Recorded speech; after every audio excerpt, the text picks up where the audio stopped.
आज आसतु करवा sweet corn मसला चाट। तो पूरा 0 ऑयल रे तैयारी करी देहपाई पूरा पूरी हेल्दी। एबे रेनी सीजन चली मार्केट रे बाटरे घाटे सबुआड़े मिल जाव आपन को स्वीट कॉर्न।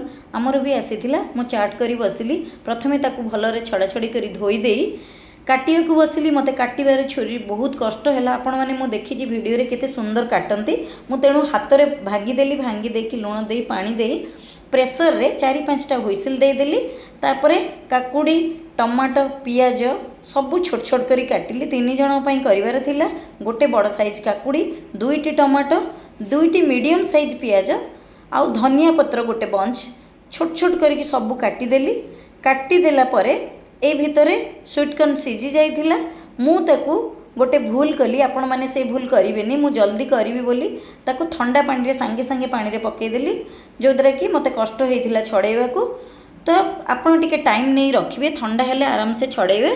तापरे सबु जाक बाहर कला परे स्वीट कॉर्न काकुड़ी टमाटो पियाज धनिया पत्र देदेली। लंका गुंड मु देली नहीं कहीं आमर घरे राग कहीं खाआंतीनी बेसी। लुण देली चाट मसला देली लेंबू देली।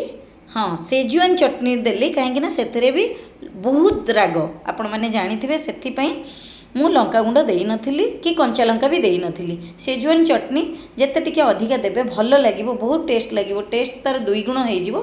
एथर रेडी हो गला 0 ऑयल हेल्दी स्वीट कॉर्न मसला चाट। तो देखा हबा नेक्स्ट वीडियो रे। Thank you.